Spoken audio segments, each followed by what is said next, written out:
Assalamualaikum dan salam sejahtera kepada semua para pelajar yang sedang menonton video ini sekarang, terutamanya pelajar kelas 5B Biologi 5 Bestari ya. Jadi pada hari ini kita akan menyambung sesi pengajaran dan pembelajaran PDBR kita pada minggu lepas. Jadi kita masih lagi dalam bab 10 iaitu berkenaan dengan tema kelestarian alam sekitar. Jadi hari ini kita ada beberapa OP. Apa-apa pun juga harap kamu sehat, ceria dan sudah breakfast pada pagi ini. Cikgu buat video ni pada waktu pagi, so pagilah. Okey, so kita tengok di sini, kita masih lagi ada beberapa OP yang melingkungi 10.12 iaitu pencemaran. Nanti kita akan tengok kehilangan biodiversiti, ledakan pertumbuhan populasi manusia. Okey. Pemanasan global, eutrofikasi, pemanasan global. Ada dua kali pemanasan global di sini. Saya ada ralat di situ. Kemudian yang paling penting sekali, cikgu nak fokuskan kepada 10.1.3 sebenarnya, iaitu eksperimen untuk membanding tahap keperluan oksigen biokimia, BOD, biological oxygen demand, dalam sampel air yang berbeza. Jadi, soalan pertama daripada cikgu, apa itu BOD? Apa itu biological oxygen demand? Okay, bagaimana menentukan tahap pencemaran sesuatu air, sumber air? Okay, apa akan jadi sekiranya kita minum air yang tercemar? Okay, dan apakah punca pencemaran air? Ada beberapa soalan yang kita perlu jawab dalam bab ini sebenarnya. Dan di Malaysia kita sering kali mendengar pihak-pihak yang tidak bertanggungjawab membuang bahan-bahan tertentu ke dalam sungai menyebabkan bau busuk, kemudian kehidupan akuatik di tempat tersebut mati dan sebagainya. Jadi ini adalah realiti dalam kehidupan kita pada waktu sekarang ni ya. Okey, mari kita tengok ini. Eksperimen ni dulu. Walaupun kita tak dapat buat ini sekarang, insya-Allah kalau kita bersemuka nanti kita akan usahakan. Okey, tak lama lagi kamu akan masuk ke sekolah semula. Ingatkan cikgu, kita perlu buat eksperimen BOD ni. Sebab eksperimen ini sangat popular. Sangat popular, sering ditanyakan di dalam kertas 3 suatu ketika dahulu. Format lama, KBSM, soalan berkenaan dengan BOD ni amat popular. Sering kali ditanya oleh pengubah soalan dalam peperiksaan SPM Biologi. Okey, so apakah itu BOD? Sebenarnya dia adalah biological oxygen demand, itu nama penuh dia, iaitu tahap keperluan oksigen biokimia kalau dalam bahasa Melayu. Okey, jadi maksudnya keyword dia perlu oksigen. Tahap keperluan oksigen. Maksudnya kehidupan akuatik yang hidup di dalam sungai, kolam memerlukan oksigen. Betul? So, ini adalah satu konsep ataupun cara untuk mengukur tahap keperluan oksigen. So, maksudnya semakin memerlukan oksigen, maksudnya sungai itu lebih tercemar. Okey, tahap keperluan BOD yang tinggi, tahap keperluan oksigen biokimia yang tinggi, maksudnya kehidupan akuatik itu memerlukan oksigen yang lebih banyak. Maksudnya sungai itu lebih tercemar. Okey, ini adalah mukadimah awal dia lah. So, kita tengok eksperimen ni dulu. Penyataan masalah, sampel air manakah yang mempunyai tahap BOD tertinggi? Okey, so kita akan ambil sampel air berbeza ni. Okey, so salah satunya adalah air sungai, kita boleh ambil air pipe, kita boleh ambil air suling untuk mengukur tahap keperluan oksigen biokimia. Kita boleh ambil air hujan. Okey, tujuan dia membanding tahap keperluan oksigen biokimia dalam pelbagai sampel air. Hipotesis sampel air longkang mempunyai tahap BOD yang paling tinggi. Maksudnya di longkang keperluan oksigen tu lebih tinggi daripada sampel-sampel air yang lain. Itu adalah hipotesis yang telah diberikan di dalam eksperimen dalam buku teks ni. So, boleh buat dimanipulasikan adalah of course sampel air, sebab kita gunakan sampel air yang berbeza sumbernya. Kemudian pemboleh ubah bergerak balas dia adalah tahap BOD dia berapa. Okey, kemudian pemboleh ubah yang dimalarkan adalah isi padu air of course. Kemudian larutan metalina biru. Benda pertama yang benda yang unik kamu jumpa di sini adalah larutan metalina biru. So, apakah fungsi larutan metalina biru ni? Dia warna biru asal dia. Okey, dengan kehadiran oksigen dia adalah berwarna biru. Apabila oksigen tiada, okey, dia akan bertukar menjadi colorless. Alright. So, kita tengok ini adalah penyataan yang cikgu telah googlekan untuk kamu. Okay, methylene blue is an indirect indicator of presence of dissolved oxygen. Okay, in the presence of oxygen, the indicator exhibits a blue color. Okay, ada oksigen, dia kekal warna biru dia tu.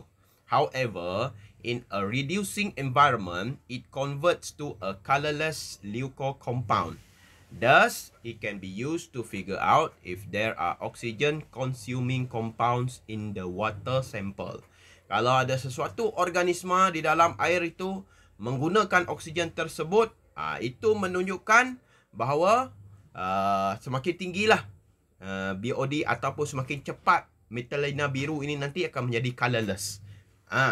Daripada warna biru ke warna jernih ataupun colorless, tak ada warna, dia lebih cepat pada persekitaran yang tercemar. Banyak organisma di dalam yang memerlukan oksigen, yang menggunakan oksigen tersebut. Kurang oksigen di tempat tersebut ataupun di air tersebut. Itu maksudnya kurang oksigen di tempat itu. Alright, so kita tengok lagi. Ini bahan, kertas label, sampel, pelbagai sumber air. Ni air telaga pun ada. Kita tak perlu guna air telaga, kita tak ada di sini. Okey, perigi. Kemudian air suling, larutan methylenina biru. Kemudian radas, botol dan penutup reagent, pecah gari, berjarum 1 ml, jam randik, jam penanda, silinder. Sekejap, ada tentera dalam bilik ni. Okey, tentera dah mengambil barang di dalam bilik ini. Isteri cikgu yang cikgu masukkan, dia menyorok merangkap-rangkap tadi, ambil barang takut masuk dalam video. Okey, tak apa, kita sambung. Alright, so kita tengok di sini. Radas dia, botol dan penutup reagent. Okey, pecah gari berjarum 1 ml, jam randik, pen penanda, silinder penyukat. Jadi kita tengok susunan radas dia nanti. Ini botol reagent, botol khas, tak boleh guna botol yang biasa-biasa. Tak boleh guna botol selain daripada botol reagent. Mesti guna botol reagent. So, sebab itu kita tak dapat buat, cikgu tak dapat nak suruh kamu buat persendirian di rumah, kerana cikgu rasa mustahil kamu ada botol reagent ni di rumah. Okey, kena beli. Di mama sekolah kita ada. Kemudian kita tengok ni, 250 ml sampel air yang kita ambil. Dari mana tadi? Longkang, air hujan, telaga, kalau ada telaga. Kemudian air suling. Kemudian kita tengok pecah gari. Ni larutan methylenina biru dimasukkan ke dalam sampel air tersebut, iaitu sebanyak 250 ml sampel air dicampurkan dengan 1 ml larutan methylenina biru 0.1%. Kepekatan dia. Okey. Jadi apa yang akan berlaku seterusnya adalah beberapa jam kemudian kita akan observe, kita akan perhatikan yang mana satu lebih cepat untuk luntur. Yang mana satu lebih cepat untuk luntur, itulah yang paling tercemar. Itu adalah kita punya yang kita nak tengok di dalam eksperimen ini. Yang mana satu yang paling cepat luntur. Dapatkan 5 sampel air dengan 250 ml setiap sampel daripada 5 sumber yang berlainan. Air pipe, air longkang, air sungai, air kolam dan telaga. Nanti kita pilih lah bila kita buat eksperimen ni. Masukkan setiap sampel air di dalam botol reagent yang berasingan sehingga penuh. Labelkan setiap botol reagent. Tambahkan 1 ml larutan methylenina biru 0.1% ke dalam setiap sampel air dengan menggunakan pecah gari. Tutup botol reagent dengan segera dan simpan di dalam almari gelap. Kemudian pastikan botol reagent tidak digoncang. Jangan goncang dia. Biarkan dia semakin cepat kita goncang, semakin cepatlah dia bertukar warna nanti. So kita nak biarkan dia secara natural meresap masuk ke dalam sampel air kita, larutan methylenina biru tu. Okey. Ulangi langkah 2 hingga 4 dengan menggunakan air suling. Periksa botol-botol reagent setiap 1 jam sehingga selama 4 jam sehingga warna larutan methylenina biru 0.1% menjadi luntur. Okey. Rekodkan masa bagi pelunturan warna larutan methylenina biru 0.1%. Kadar pencemaran air dikira dengan menggunakan formula 1 dibahagi dengan masa pelunturan larutan methylenina biru 0.1%. Dikira dalam jam lah. Kalau 1 jam, 1 lah. Okay. Next, kita tengok di sini. Ini adalah jadual keputusan eksperimen ini. Okay. Jadi kita akan tengok ada kolom masa yang diambil untuk larutan methylenina biru 0.1% meluntur. Kemudian kadar pencemaran air dibahagi dengan jam dia tadilah. 1 dibahagi dengan jumlah ataupun lama mana dia, jam keberapa dia dah habis color biru dia tu. Kemudian tahap BOD ditentukan. Okey, perbincangan. Kita ada tengok perbincangan, mengapakah hujung picagari dimasukkan sehingga ke dasar botol reagent apabila dimasukkan larutan metilena biru 0.1. Ini yang kamu kena terangkan kepada cikgu nanti. Okey, kenapa picagari tu tak boleh tergantung-gantung di atas botol, terus kamu isikan ke dalam ke dalam sampel air tersebut. Kenapa picagari tu mesti tenggelam ke dalam baru kamu suntikkan dia. Kemudian daripada eksperimen, sampel air yang manakah? Okey, A, larutan metilena biru paling cepat dilunturkan. Okey, B, larutan metilena biru paling lambat dilunturkan. Bandingkan tahap BOD bagi ke-5 sampel air. Kemudian jelaskan mengapa eksperimen diulangi dengan menggunakan air suling. Okey, kita nak tengok air suling ni macam kontrol lah. Cikgu jawab sikit untuk kamu, kontrol iaitu kawalan, pengawal. Dan nak tengok sepatutnya air suling tu dia kekal warna biru. Okay, sebab tak tercemar. Apakah hubung kait antara masa yang diambil untuk larutan metilena biru 0.1% dilunturkan dengan tahap pencemaran air? So semakin cepat dia luntur, ini cikgu jawab, semakin cepat dia luntur, semakin tercemarlah sesuatu air tersebut. Okey, sampel air tersebut. Kemudian hipotesis, adakah hipotesis tersebut diterima? Cadangkan satu hipotesis kesimpulan yang sesuai. Okey, so kita ada beberapa di sini. Dia kata air longkang. Air longkang. Air longkang paling tercemar tadi, mempunyai BOD yang paling tinggi. So, itu yang kita akan uji nanti. Tengoklah sungai-sungai Batalupar kita ni yang khas di Seri Aman ni lah. Okey, berapakah biological oxygen demand dia? Kita kena bawa sampel, ambil sampel air daripada Batalupar dan sebagainya, ataupun sampel air longkang rumah kamu ke, kena masuk ke dalam botol reagent dalam keadaan segera. Satu lagi, cikgu boleh tanyakan kepada kamu, kenapa botol reagent tersebut perlu dimasukkan ke dalam almari gelap? Itu adalah beberapa soalan yang kamu perlu jawab. Okey, so habis dengan eksperimen biological oxygen demand ni. Okey, sangat menarik sebenarnya. Sekarang kita tahu bahawa yang mana satu kawasan yang paling tercemar. Okey, dan daripada situ kita boleh ambil tindakan yang sewajarnya lah berkenaan dengan kawasan tersebut. Contohnya pihak berwajib, pihak autoriti lah. Okey, di sekadar budak-budak macam kamu, pelajar-pelajar ni, kamu boleh lakukan sesuatu di peringkat kamu lah. Okey, jangan buang sampah. Contohnya kamu kalau nampak bahan tercemar di dalam sungai, kamu tolong buangkan dan sebagainya, atau kamu berikan kesedaran kepada individu-individu yang berkaitan. Di peringkat kita saja, kita cuba buat di peringkat kita dulu, baru kita huha-huha keluar. Okey, next, pencemaran udara. Ni OP yang seterusnya, pencemaran udara. Okey, pencemaran udara terjadi apabila terdapat peningkatan bahan pencemar seperti gas, asap, debu dan habuk di atmosfera sehingga menjejaskan kesihatan kehidupan manusia. So, bab ini dia paling banyak tentang konsep huraian dia lebih banyak. So, kamu punya kerja lebih kepada mencari poin tau. Kamu kena cari poin. Seperti contoh, pencemaran udara terdapat apabila terdapat peningkatan pencemar seperti gas, asap, debu dan habuk. Ini dah merujuk kepada bagaimana pencemaran udara terjadi. Apa yang bertambah tadi ni bahan dia, gas, asap, debu, habuk. Okey.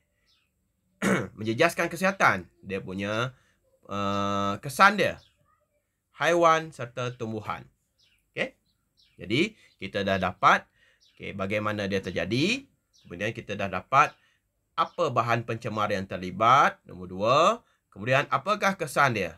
Menjejaskan kesihatan kehidupan manusia, haiwan dan tumbuh-tumbuhan. Jadi kita kena cari poin dalam bab ini. Kemudian bahan pencemar meningkat dengan pelepasan gas dari exhaust. Ini huraian lagi. Bahan pencemar meningkat dengan pelepasan gas dari exhaust kenderaan bermotor. Nombor 1, bagaimana dia boleh bertambah. Okey. Pencemaran udara juga berlaku akibat peningkatan pembebasan asap dari kilang. Okey, perindustrian dan pembakaran terbuka. 1, exhaust kereta dia sebut. Kemudian asap dari kilang 2. Kemudian perindustrian dari kilang perindustrian 2 dan pembakaran terbuka 3. Okey. Jadi, kalau kita tengok di sini, ni gas dari exhaust ada gambar dia, asap dari kilang perindustrian ada gambar di sini, pembakaran terbuka. Okey, kita di Sarawak ni sering kali melakukan pembakaran terbuka ketika musim menanam padi dan sebagainya, mewujudkan sawah yang baru. Okey, tapi Kalau daripada skala kecil tu tak apa. Tapi kalau besar-besaran itu akan memberikan kesan secara tak langsung kepada alam sekitar. Okey, kita tengok gas dari exhaust kenderaan motor. Bahan pencemar dia adalah gas nitrogen oksida, gas karbon monoksida. Kamu banyak kali mendengar banyak orang beberapa kes di Malaysia khususnya penumpang atau pemandu yang tertidur di dalam kereta meninggal dunia. Itu adalah kesan gas karbon monoksida yang terlepas masuk ke dalam kabin kenderaan yang bertutup, yang tidak mendapat pengudaraan yang lancar. Okey, menyebabkan dia dalam tidur keracunan gas karbon monoksida dan akhirnya meninggal dunia. Okey, asap dan jelaga, zarah karbon yang kecil, gas hidrokarbon, contoh benzina. That's why sebab itu negara kita, negara-negara yang maju sekarang ni, dia cuba beralih daripada petrol kepada sumber tenaga yang mesra alam sekitar. Contohnya tenaga elektrik, tidak mencemarkan alam sekitar. Okey, namun benda tu memerlukan proses, memerlukan kajian, memerlukan penyelidikan. Okey, sebelum dapat diimplement ke negara-negara khususnya seperti negara kita yang mempunyai tahap ekonomi yang hampir tetapi belum lagi mencapai negara yang lebih maju advance daripada kita. Okey.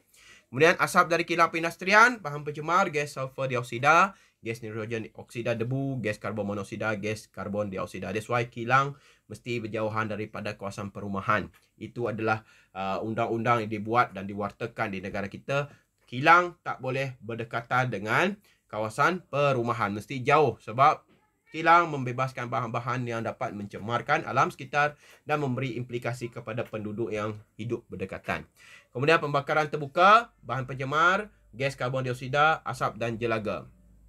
Okey, ingat gas karbon dioksida ni adalah gas rumah hijau.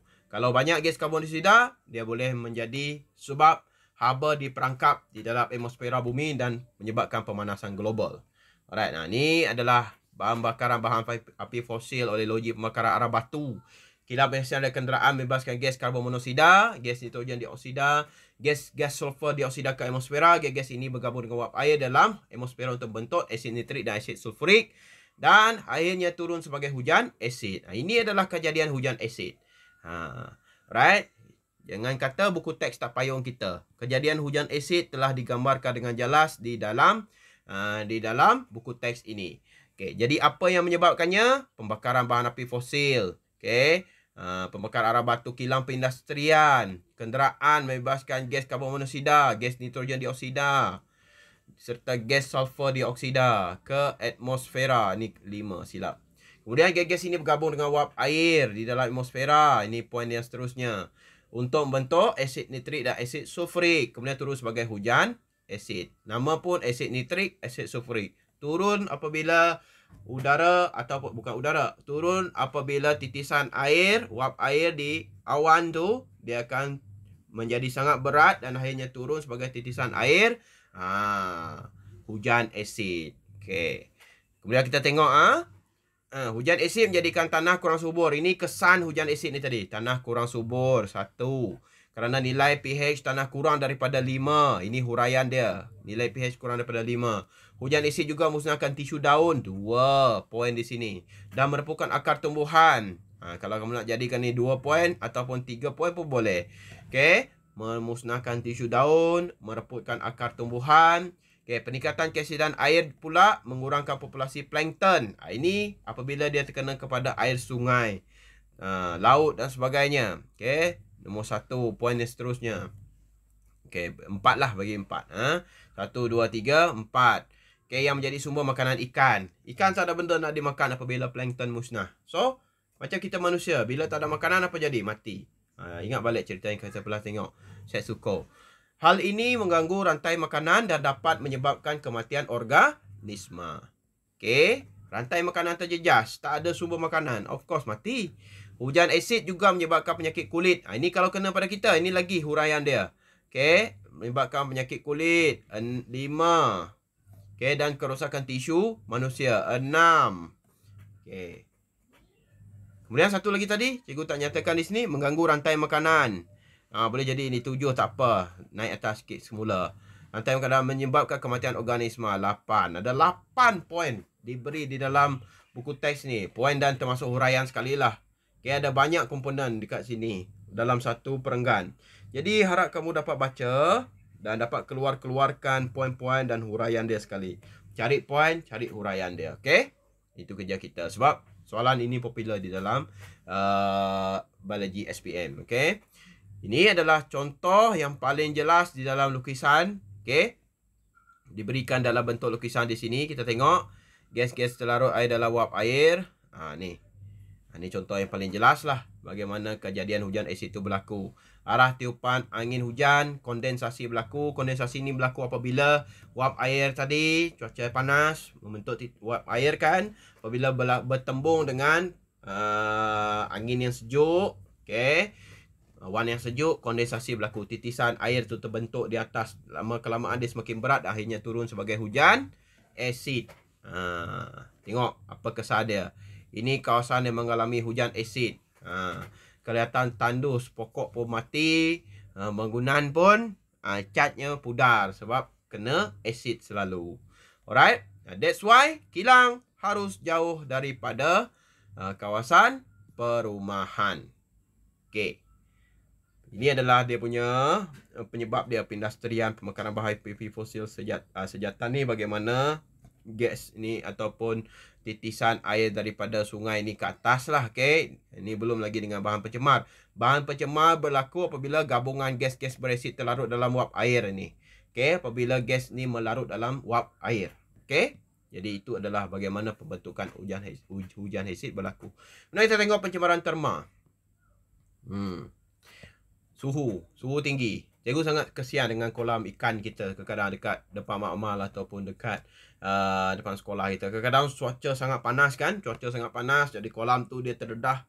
Ada 1, 2, 3 pokok je di situ. Kadang tak ada pokok langsung. Kat depan tu tak ada. Adalah pokok. Ada pokok, ada pondok. Okay. Tapi pokok kita masih kurang lagi. Kurang besar dan sebagainya. Apabila matahari tarik pada waktu tengah hari. Kamu bayangkan ikan-ikan yang hidup di dalam kolam tu. Berapa suhu yang dia perlu hadapi setiap hari. Okay.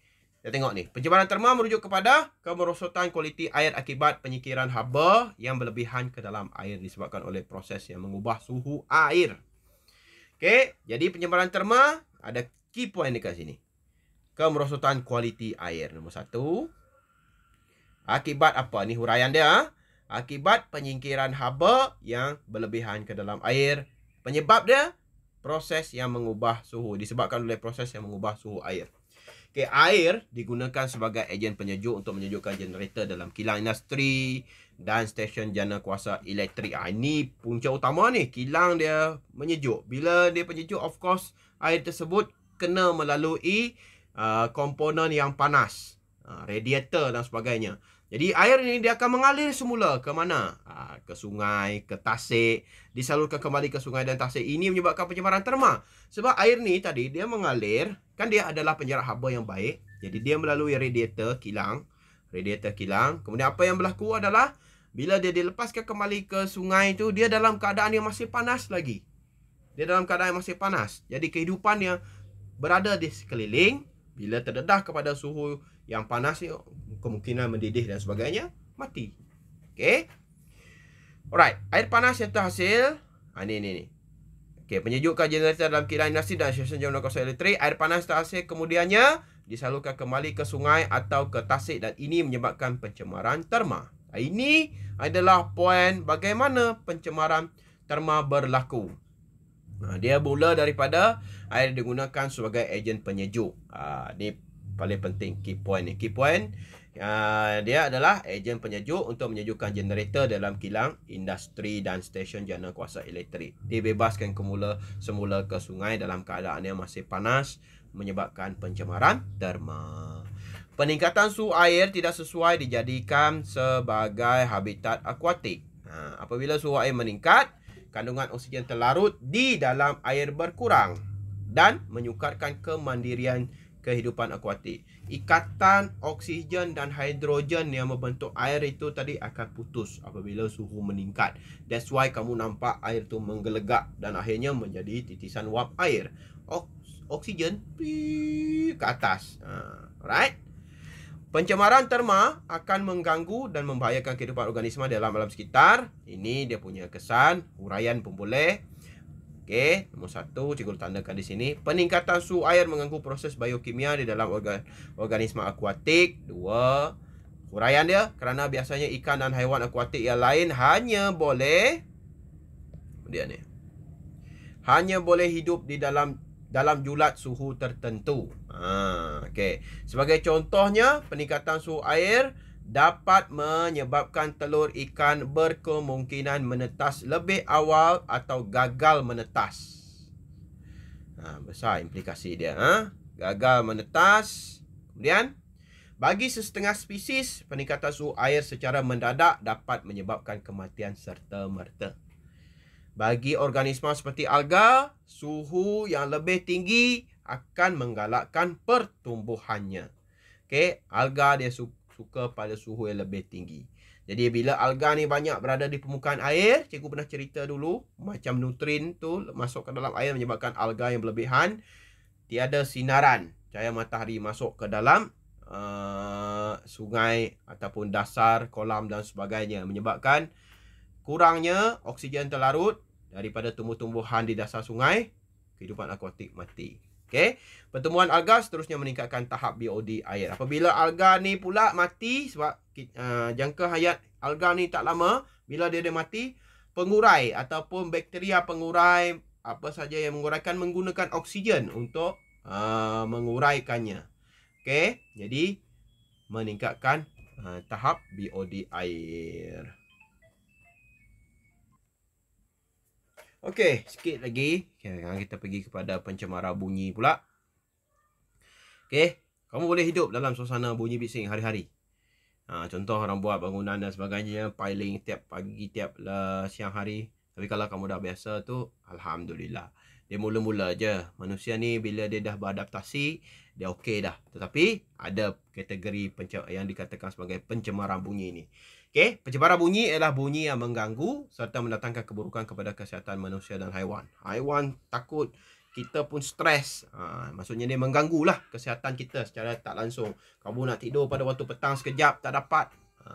Menyebabkan kualiti tidur tak cun. Kualiti tidur tak optimal. Okey, jadi itu dah dikategorikan sebagai pencemaran lah. Adakah bunyi mesin rumput dari padang sekolah dianggap sebagai pencemaran bunyi? Ini soalan dia. Bagaimanakah anda menangani pencemaran bunyi? Okay. Kalau kita tengah mengajar, cikgu tengah mengajar dalam kelas, kemudian ada orang memotong rumput dekat tepi kelas, adakah kamu sebut dia pencemaran? Yes.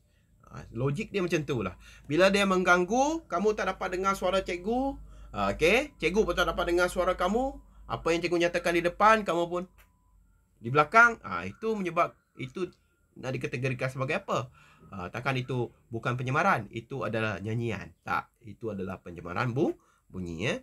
Bunyi kenderaan, aktiviti pembinaan yang cikgu nyatakan tadi, mesin pertanian dan industri serta bunyi muzik yang kuat dari majlis kerajaan merupakan satu bentuk pencemaran bunyi. Apa-apa saja yang mengganggu, okey? Apa-apa saja mengganggu telinga, tidak sedap didengar, itu adalah pencemaran. Pendedahan kepada bunyi bising secara berterusan dapat menyebabkan masalah kesihatan berkaitan dengan tekanan seperti tekanan darah tinggi, penyakit kardiovaskular, kemurungan dan sakit kepala. Ini poin dia. Okey. Kesan pencemaran bunyi dah dinyatakan di sini. Okey, penyakit tekanan darah tinggi, penyakit kardiovaskular berkaitan dengan jantung, kemurungan berkaitan dengan emosi dan sakit kepala. Okey, itu adalah kesan pencemaran bunyi. Dan apa itu pencemaran bunyi? Ini dinyatakan di sini. Pencemaran bunyi ialah bunyi yang mengganggu serta mendatangkan keburukan kepada kesihatan manusia dan haiwan. Nombor 1, mengganggu. Kemudian 2, mendatangkan keburukan kepada kesihatan manusia dan haiwan. Jadi, huraian lain, apa kesan pencemaran bunyi? Ini dia. Apakah bentuk pencemaran bunyi? Dah dinyatakan di sini beberapa. Bunyi kenderaan, aktiviti pertanian, mesin pertanian dan industri, serta bunyi muzik yang kuat pun dikategorikan sebagai pencemaran bunyi. Kelabing, pub dan sebagainya. Hari-hari main dum setiap malam. Tahan ni kamu kalau kamu flat, kamu duduk di atas pub tersebut, memang tak tahan. Sepatutnya pub ni dia duduk kat tempat dia yang tersendiri, bukan duduk di kawasan perumahan orang. Kena bertanggungjawab sikit. Kemudian eksplorasi bio. Pertubuhan Kesihatan Sedunia WHO menganggarkan kira-kira 1.1 bilion belia dan remaja berisiko kehilangan pendengaran disebabkan penggunaan peranti audio peribadi yang melebihi had masa dan tahap bunyi yang selamat. Hari-hari dengar bunyi metal ataupun tak naklah nanti kamu best cikgu pula. K-pop hari-hari lah contoh. Lepas tu kamu full volume pula tu. Ini ingat statistik ni 1.1 bilion belia. Hari-hari kamu dengar Lisa menyanyi, mampus. Kamu punya telinga gegedang tu pecah. Jadi masa dan tahap bunyi yang selamat selain terdedah kepada tahap kerosakan bunyi di tempat yang bising. Dahlah berada di tempat bising. Kemudian buka radio pula sendiri, pakai Walkman. Walkman tak pada ada orang pakai Walkman ni. Pakai earphone dan sebagainya, guna handphone ataupun AirPod yang canggih sikit, Bluetooth punya. Pasang tinggi kuat-kuat. Akhirnya lama kelamaan mak cakap, well, Leston, ambilkan mak minyak. Akhirnya kamu tak dengar apa-apa. Mampus. Leston. Okay, kemudian ledakan pertumbuhan populasi manusia. Okay, ini masih lagi bio dengan fizik. Masih lagi kelangsingan bunyi bergantung, ni merentas kurikulum pembelajaran ni, maksudnya bio dengan fizik bergabung. Cikgu dan Cikgu Nicholas. Kelangsingan bunyi bergantung pada frekuensi gelombang bunyi yang dihasilkan. Frekuensi bunyi diukur dalam unit Hertz. Frekuensi bunyi yang dapat dikesan oleh telinga manusia terhad kepada julat 20 Hz hingga 20,000 Hz. Boleh didengar oleh manusia. Soalan. Apakah frekuensi bunyi yang dapat dikesan oleh kelawar? Jangan lupa jawab. Okay, next. Ledakan pertumbuhan populasi manusia. Akhir sekali. InsyaAllah. Ledakan pertumbuhan populasi ialah peningkatan jumlah manusia yang tinggal di kawasan tertentu. Okay. Jadi, oleh sebab pertumbuhan populasi bertambah dengan pesat, pengurangan sumber alam sekitar juga berlaku dengan cepat yang membawa kepada penyahutanan. Ledakan populasi apa kesannya? Penyahutanan, kehilangan biodiversiti, okay, dan pemanasan global. Apa itu ledakan populasi tadi? Peningkatan jumlah manusia yang tinggal di kawasan tertentu. Ini adalah dia punya definisi. Okay. Peningkatan jumlah manusia yang tinggal di kawasan tertentu. Meningkat. Contohnya di tempat kita Seri Aman ni, daripada 10,000 penduduk di sini menjadi 20,000 tahun depan. Menjadi 30,000 selepas PKP ni. Sebab suami isteri duduk di rumah sahaja. Fikir sendiri ya. Kemudian banyak baby bloomer dan sebagainya menyebabkan ledakan populasi. Jadi ledakan populasi ini menyebabkan apa? Penyahutanan, kehilangan biodiversiti dan pemanasan global. Kenapa? Of course manusia perlukan tempat tinggal. Okay, anak-anak ni nanti memerlukan tempat tinggal, jadi dia akan buat rumah dia sendiri. Rumah dia sendiri akan banyaklah hutan di tempat tersebut diteroka untuk membolehkan ada tapak rumah dan sebagainya, rumah sewa. Okey, aktiviti ekonomi, pertanian dan sebagainya, sebab dia perlu makan, perlu cari duit, perniagaan, kilang. Itu menyebabkan penyahutanan, kehilangan biodiversiti dan pemanasan global. Akhirnya haiwan di sekitar menjadi mangsa. Tempat menjadi mangsa. Kemudian haiwan masuk ke rumah kita pula, kita marah dia balik. Oi, lari. Kita racun dia, bagi dia mati dan sebagainya. Padahal kita yang rampas tempat mereka. Mereka adalah penghuni asal, tapi kita rampas, kemudian kita bunuh dia. Okay, next. Kawasan hutan ditebang bagi menyediakan penempatan, pembangunan, pertanian dan kemudahan kepada penduduk yang semakin meningkat. Ini huraian lagi. Okay. Akibat daripada aktiviti ini, organisma terdedah kepada pelbagai ancaman seperti masalah sumber air mentah dan bekalan air bersih. Okay. Ingat kejadian yang berlaku dalam dalam media sosial, ada pokok kayu balak yang besar tiba-tiba datang ke depan rumah orang kan. Okay. Dalam keadaan terpotong pula tu, takkan itu secara semula jadi. Of course, penyahutanan berlaku di situ. Pelik juga. Akibat daripada aktiviti ini, okay dah. Kemudian permintaan air dan sumber daripada penduduk setempat tidak dapat diuruskan sepenuhnya dengan sumber alam sekitar yang ada di kawasan tersebut. Hal ini menyebabkan pemindahan sumber dari lokasi yang jauh ke kawasan permintaan. Selain itu, ini adalah poin dan sebab dia huraian dia. Kamu kena cari. Hal ini menyebabkan pemindahan sumber dari kawasan jauh ke kawasan permintaan. Selain itu, sisa kumbahan juga akan menimbulkan ancaman pencemaran kepada alam sekitar. Setiap organisma yang hidup mesti ada perkumuhan. Tinja perlu dikeluarkan, air kencing perlu dikeluarkan. Jadi ini semua adalah pencemaran. Sekiranya dibebaskan ke alam sekitar begitu saja. Bagi mengatasi masalah ini, teknologi rawatan air digunakan.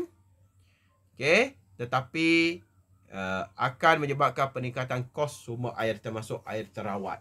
Pula. Okey. Untuk mengelakkan tai, tinja tadi dibebaskan sekitaran macam tu saja, tai tersebut perlu dirawat semula. Perawatan tu memerlukan kos, memerlukan air yang banyak juga. Okey, ni bio dengan ekonomi. Penduduk di Malaysia dianggarkan sebanyak 32.6 juta. Banyak tu. Okey, pada tahun 2019 dengan kadar pertumbuhan penduduk tahunan 0.6%. Sumber Jabatan Perangkaan Malaysia. Statistik penduduk di sebuah negara penting untuk diketahui bagi merancang dan mentadbir urus negara. Jadi kita tengok dulu. Ada fakta-fakta yang telah diberikan suatu ketika dahulu. Negara China hanya membenarkan satu family mempunyai seorang anak saja. Negara di mana tah?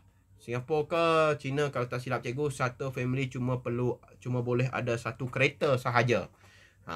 Bayangkan. Sebab tempat sesak. Okey. Seorang anak, satu family. Lebih daripada tu, kena tindakan undang-undang. Jadi harap benda tersebut tidak terjadi kepada negara kita Malaysia. Okey. Harap kita dapat hidup dengan alam sekitar secara lestari lah. Okey. Alam sekitar terjamin, terjaga. Kita pun dapat hidup juga. Maksudnya kalau kita nak tebang hutan tu, ada sesuatu yang kita perlu buat untuk menggantikan hutan yang telah ditebang tersebut. Alright. Jadi itu saja OP kita pada hari ini. Kerja rumah kamu tak lain tak bukan. Pada hari ini kamu perlu buat nota. Okey, nota pula dalam bentuk point form dan huraian yang cikgu telah nyatakan tadi. Kemudian akhir sekali jawab soalan-soalan yang cikgu kemukakan di dalam video ini dan praktis formatif 10.1. Itu sahaja. Assalamualaikum dan salam sejahtera. Sekian, terima kasih.